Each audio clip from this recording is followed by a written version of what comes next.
I apologize. Part two.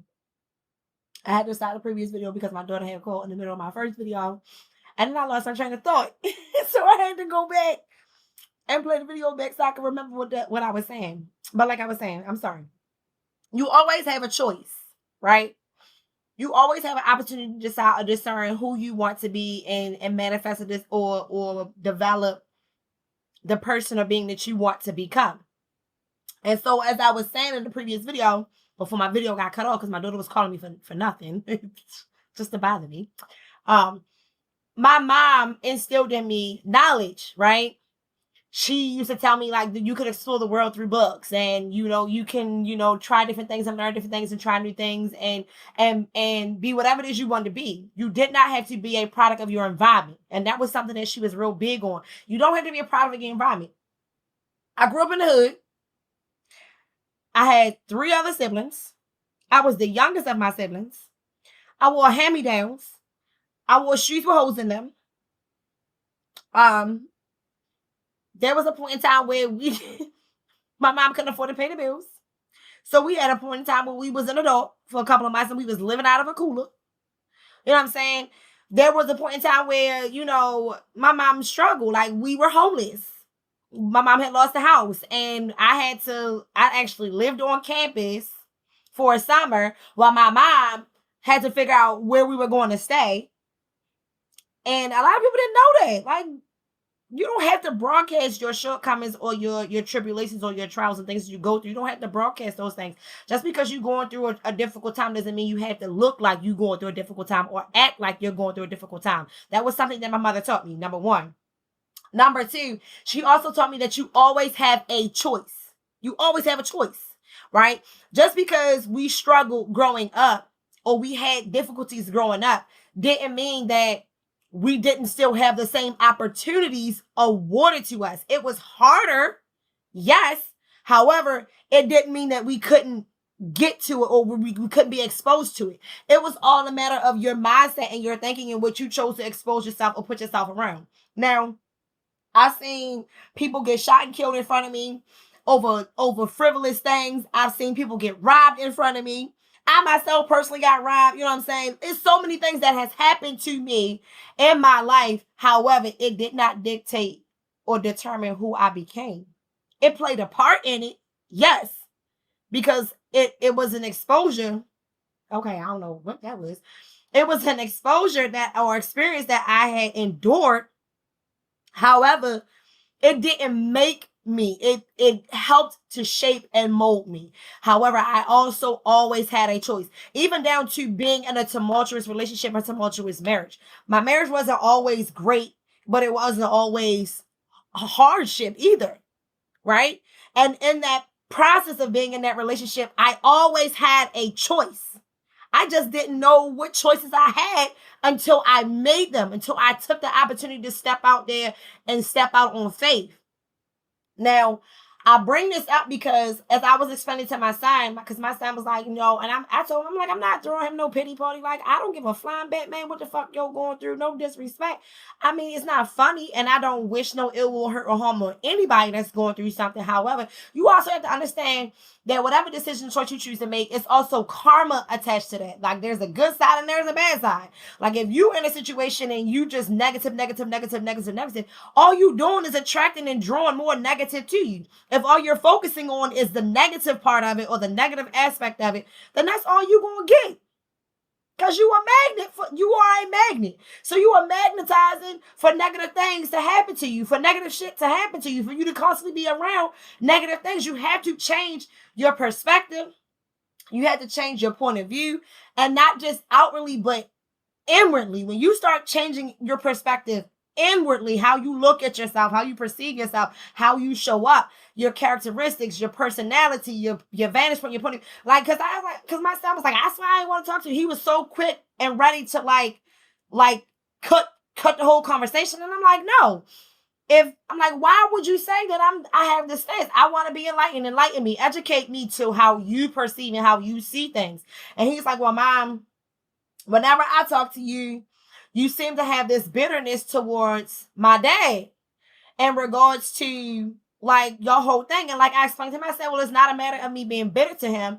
It's a matter of me respecting my space and understanding the perspective and how I have it. Like I chose to put myself in a situation over and over and over again because I had hopes that the situation would play out in a better way, right? I had hopes that my marriage would last. I wanted to go to therapy. I wanted to go to counseling. I wanted to work on our situation. I wanted us to find common ground. I wanted us to be evenly yoked, right? I did the work. I continue to do the work. However, when you're working with a partner that doesn't want the same thing that you want and doesn't have the same perspective as you, or doesn't want to take the time to understand your perspective, what are you supposed to do? I'm not going to stay in that situation anymore because I'm learning to love myself. I'm learning to put myself first in a situation as opposed to putting the other person first, as opposed to always thinking about that other person. Like I put that person on the altar of my life and was like, you, it, and you all, and that's it. And that's what it is going to be. And I chose to remove myself and put myself on a back burner. And in the process of doing that, I felt like I had lost myself. I had given away a part of myself that didn't deserve to be given away. I gave away my voice. I gave away my energy. I gave away my power. I gave away the essence of who I was. And not in the sense of wanting to be of a detriment to myself. In the sense that I wanted us to be evenly yoked. I wanted to give all of me, you give all of you, and we come together and we be a whole, we be one. Right? And I did that wholeheartedly, hoping and expecting that, that in that relationship, it was going to be us against the world, right? Because I took my vows serious. Your vows say, till death do you part. Your vows say, you honor your husband and your husband honor your wife, and everybody else is null and void.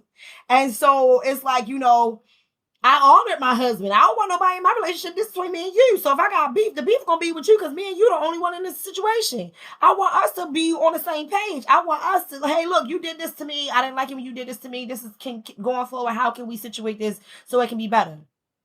Right? I wanted to talk about things. I wanted to work on the problems. You feel what I'm saying? And when you working with a person that's avoidant, that doesn't want to work on the problems, it's a different outcome. It's a different perspective because now it's like, oh, you're just blaming me for everything. And no, I'm not blaming you. I'm just wanting to talk to you because I don't know what's happening right now. I don't know why the dynamic between us is not on the same page. And so as I began to grow and I began to evolve and I began to change, I realized, because my husband was very manipulative. He was very conniving, very sneaky. You know what I'm saying? He was narcissistic. You know what I mean? But I had to see that in myself too, because I attracted you to me. And somewhere, some part of me agreed to be in that connection. Some part of me looked at that situation as if that's what it was supposed to be and how it was supposed to be because of my upbringing, because of what I had saw and what I had perceived to be the right way to function and thrive in a relationship until I chose the otherwise. And when I started to choose differently and say, hey, I deserve to be heard. Hey, I deserve to be respected. Hey, I deserve to be acknowledged. Hey, I deserve to be, understood. I deserve to have my voice be heard and not to be like, facetious or be like, like just a know-it-all. Because I'm not a know-it-all. I don't know everything. I don't know everything. However, at the same time, I'm a human being too. I'm a person. I'm your wife. So it's like, you should respect me as your other half, as your better half, just like I would respect you as my better half, right? And it wasn't like that. It was not evenly yoked. And so I chose to remove myself. And so I established boundaries. I established standards, things that I myself personally hold myself to. Like, I don't expect someone to be me. However, if you're going to rock with me, I do expect you to hold yourself to a certain caliber of a person because you have to love yourself as much as I love myself. You have to respect yourself as much as I respect myself. And if you're around me and you're not respecting yourself, I'm going to tell you, hey, friend, I'm going to need you to fix that because I know that you're better than that. You know what I'm saying? I see the potential in you and the greatness in you, and I see the light in you, and I want you to see the light that I see in you too. Right? I want you to love yourself as much as I love myself because you are beautiful. You are divinely created. You need to know how beautiful you are. You need to know how divine you are. You need to know how great you are. You need to understand your work. You need to take the time to sit down and get to know you. Like, I'm going to speak life into you versus speaking negativity. I wasn't raised that way. Now, granted, my mom I will say this. My mom gave me the negative aspect of every she gave me the negative aspect of every situation I ever was in. And I would get frustrated with her, like, why are you always telling me the bad shit that can happen? You never tell me the good. And I had to learn that she experienced the bad. This was what she experienced. So she's telling me from her own personal experience the outcomes that can happen. Not necessarily to say that this is what's going to happen, but to prepare me. I'll say however, to prepare me for possible outcomes of said situations because she herself had experienced them. And so I'm like, okay, once I was able to take that lesson and make it my own, I moved in it. And so I explained to my son, I'm like, look, you're the generation that comes after us, every time we have a child, that generation is supposed to be better than the previous generation. You guys are supposed to precede us, right? I mean, you're supposed to be better than what was preceded, basically. So like, I'm telling him, he's like, well, Mom, I don't mean no harm. We were joking, and I was like, your generation is cooked, right? He was like, well, Mom, I can't speak for my whole generation, but I can speak for myself. He was like, I know that there are some things that I see in you that I would like to keep for myself. And there are some things that I see in my dad that I would like to keep myself. But I also see things in you that I don't want to progress forward. And I see things in my dad that I don't want to progress forward. And I said, by all means, that's what you're supposed to do. I said that is exactly what you're supposed to do because you are your own person. You are your own being. And you have your own journey to walk. I don't want you to follow in my footsteps. If anything, walk your own path. I'm going to support you in whatever path you choose to take because that's the path that you chose to take. Now, if I see during your path of your journey that there can be some, you can make a better decision, a better choice, I'll be your sounding board and I'll offer some guidance here and there.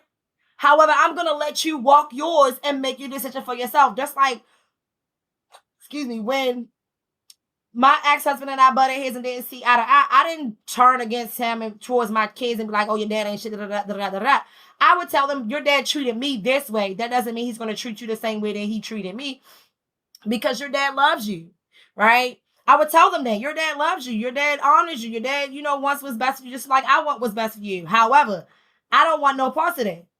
Your relationship with your dad is your relationship. I have no say-so over your relationship with your dad. However, I do want you to be smart about the decision choice you choose to make. I do want you to be knowledgeable about the decision choice you choose to make.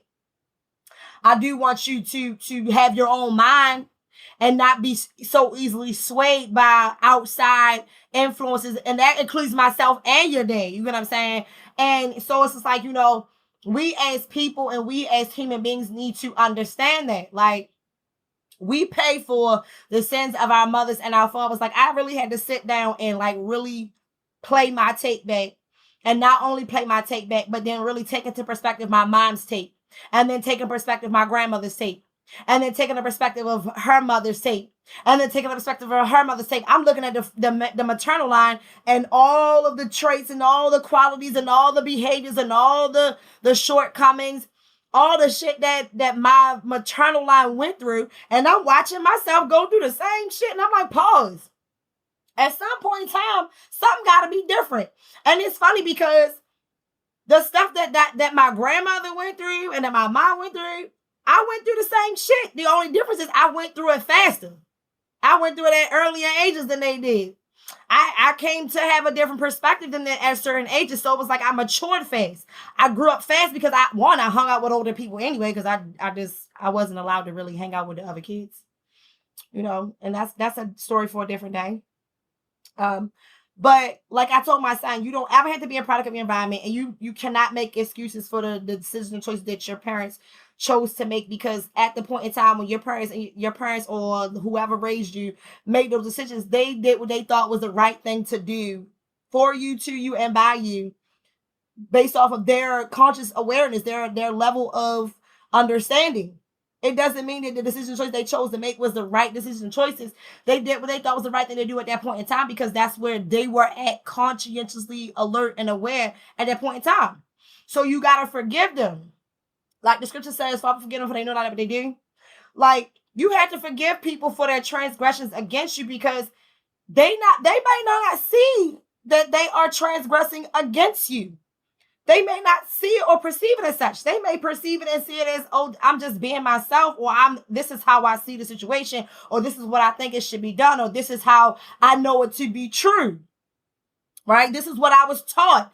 This is what I perceived. This was what was downloaded into me. Right? And so, like I told my son, at some point in time, you have to pick up your own cross and bear it. You have to perceive or look at things outside of yourself and say, wait a minute, this don't work for me. I don't necessarily care for how you rocking. I don't necessarily care for. That always happens. I really feel like somebody be tapping into my fucking computer. Like, I don't know, but whatever. But I don't necessarily care for how, or whatever example you have set for me, right?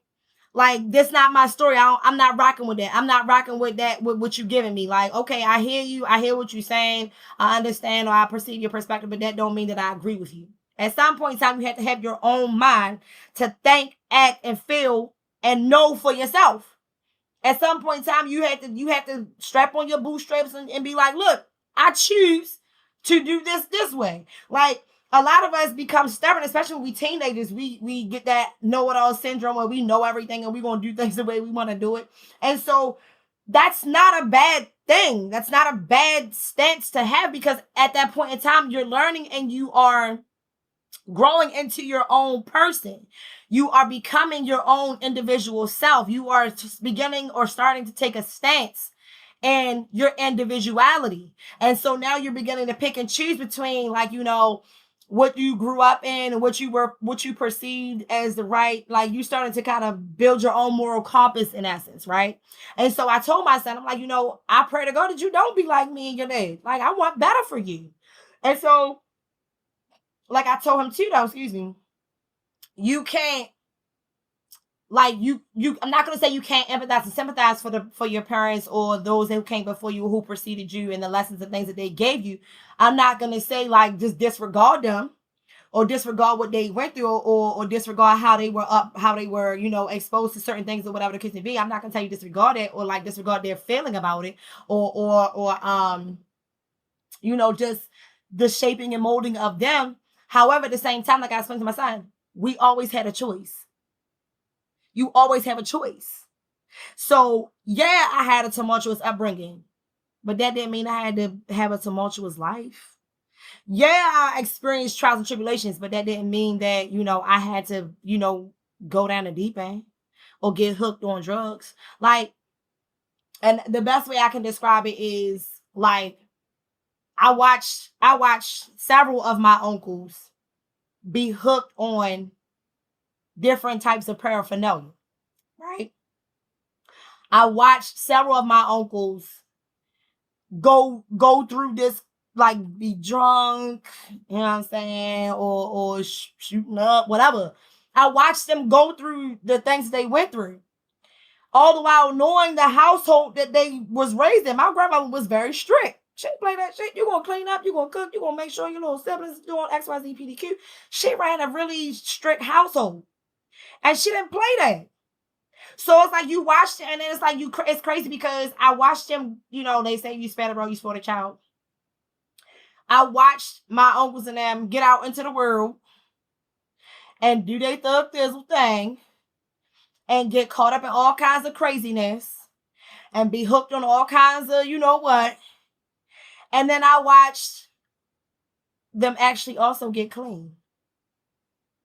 Now, a couple of them didn't make it. God rest their souls.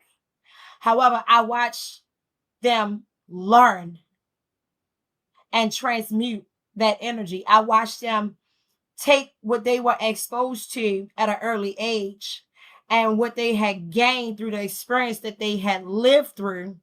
And I watched them learn whatever lesson they needed to learn so that they could be better persons going forward.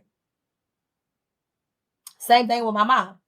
I watched my mom when I was about 6, 7, 8, 9 years old. I watched my mom be quote unquote promiscuous because she dated a lot. She used to date, right? Now, she ain't sleep around, but she would date because she was looking for love in all the wrong places.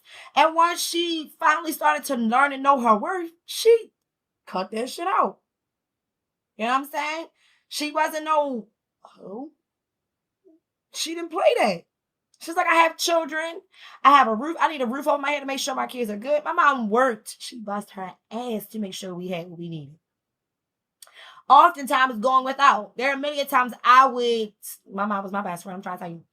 There were plenty of times I would wake up in the middle of the night and hear my mom crying and go in her room to find out why she's crying. And she would be so overwhelmed and so stressed because she couldn't figure out how to balance her own checkbook. The whole time she was an accountant. And she's balancing checkbooks and accounts for major corporations. But she's struggling just trying to process and balance her own personal checkbook because she's so overwhelmed and so stressed out about the fact that she has to take care of 4 kids by herself with no outside help. So it's like I watched my mom go through all these different things. And then at the end, she was so financially stable and secure because of the decisions and choices she chose to make. But I also had to watch her go through it. Right? She went through craziness. She watched my grandmama go through craziness. Right? She watched she had to learn from the examples that was set before her, but that didn't mean she had to follow in their footsteps. And that is the point of this message. And I really wanted that to be relayed. Like we do pay for the sins of our mothers and our fathers.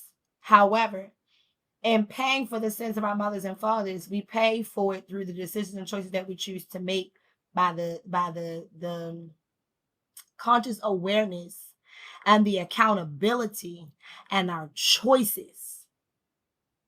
You always have a choice. You do not have to be a product of your environment. You do not have to settle for what you were exposed to. You do not have to agree to or be set in stone or have your life set in stone according to what preceded you. You always have a choice to be better, to be different, to hold yourself accountable, to have a boundary, to have a standard, to want to be different. It is okay to be different. I tell my kids all the time, you were designed to be different. You weren't designed or created to fit in.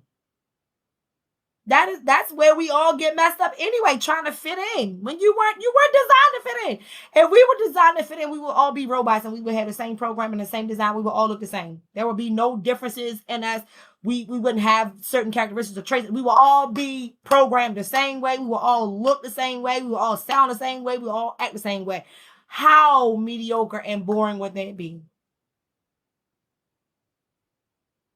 You were divinely created to be who you were.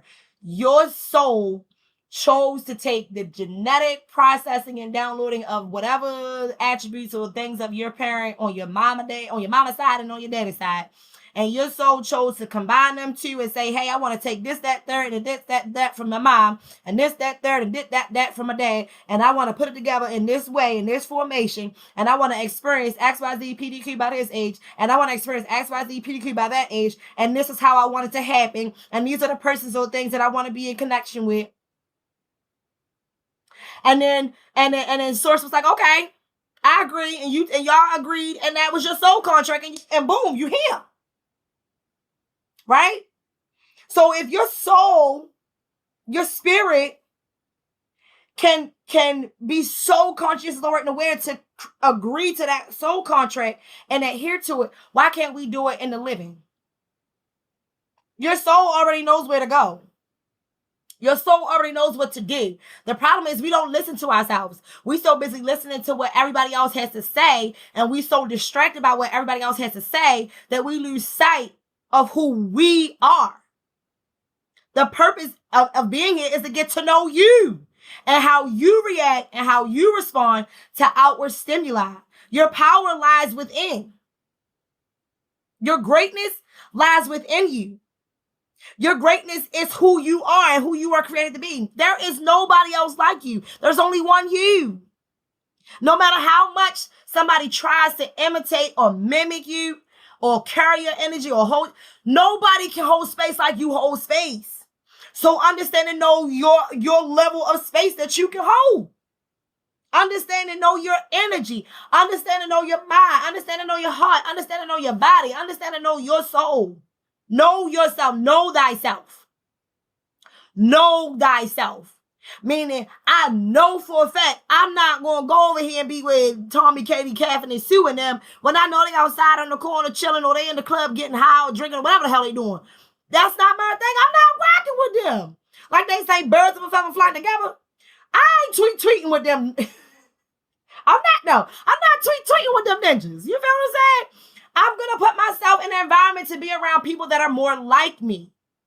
Or at least more like, or in the vicinity or the echelon in which I want to project myself to be in.